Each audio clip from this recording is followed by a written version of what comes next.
activist and a theologian, and I see the center of my work as doing theological reflection with faith-based activist groups to try to help them remember how they got into their work of peace and justice, and to figure out how to sustain that work in the long run. So a lot of it is reflection work, analytical work, but also pastoral work. And then I'm also a writer and do a fair bit of education in the mainstream churches, trying to call them into the work of the gospel witness of peace and justice. But the center of my heart's work is working with people who are already in the struggle. I was not raised in the church in the U.S. California is where I'm from. But shortly after I heard the gospel and came to the faith, I was immediately sort of disillusioned with the evangelical churches I was hearing and seeing.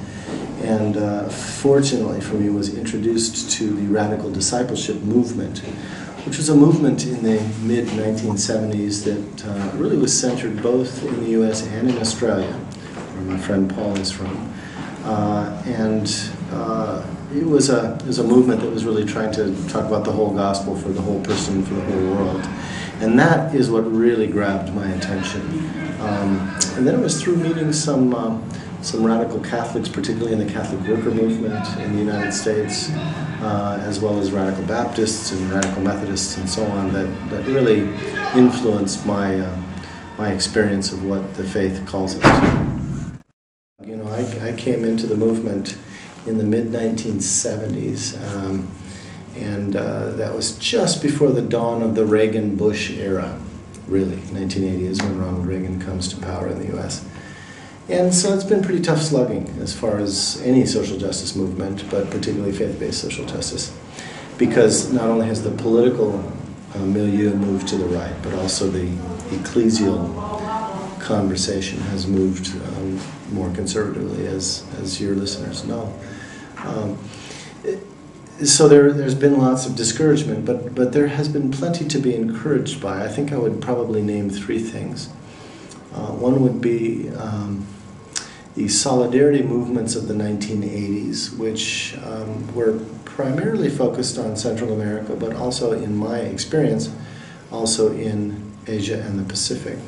There was a whole generation of concerned Christian folk who got involved in international solidarity work, from the sanctuary movement, working with refugees from the Central American wars, which my community was involved in helping start in the early 1980s, to the nuclear-free and independent Pacific movement in the Pacific Basin that I was deeply involved in, working with indigenous people all throughout the Pacific. So I think the sort of expansive consciousness of faith-based activists in the 1980s was a real high water mark. That includes the Witness for Peace movement, in which Christian folk went from North America to places like Nicaragua to try to get in the way of the war that was going on between the Nicaraguan Contras and the Nicaraguan people. So all those, I think, were significant movements. The 1990s were considerably harder, I think, for faith-based social justice work. But a lot of the significant work that took place on the ground in poor neighborhoods. In 1992 was the Los Angeles Uprising, which is the largest civil disturbance riot in U.S. history. And at that time I was working in low-income communities in the Los Angeles area, and I think many of those of us who were involved in international solidarity work in the 80s sort of found ourselves deeply involved in local organizing and solidarity with poor people at home. And there was a lot of good work done in the 1990s, even while, in many ways, the economy was regressing and the politics were moving to the right. Presently, I think I've been encouraged by a couple of things. One is something called the New Sanctuary Movement, which we are involved in now in the Southern California area, and it's a national movement in the U.S. in which undocumented immigrants families who are in the process of deportation by a U.S. immigration policy which requires the deportation of undocumented parents even if the children are citizens, which we think is really counterintuitive. There's no way that that's going to help the social fabric to separate children from their families. So we have started a process of bringing some of these families into sanctuary in congregations around the country, because there's sort of an unspoken agreement that the Immigration Naturalization Service will not invade a church sanctuary to deport or take off people. So that's a movement called the New Sanctuary Movement. We're trying very hard to put a human face on the immigration question in the U.S. No, come on along. Just step quietly, you'll be fine.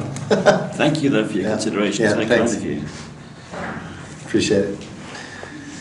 So that's that movement. That's one point of hope for me right now. The second point of hope for me would be a process that my wife and I have been involved in, which is called the Truth and Reconciliation Project in Greensboro, North Carolina. It's the first time that the Truth and Reconciliation process, which was famously pioneered in South Africa, has come to the United States.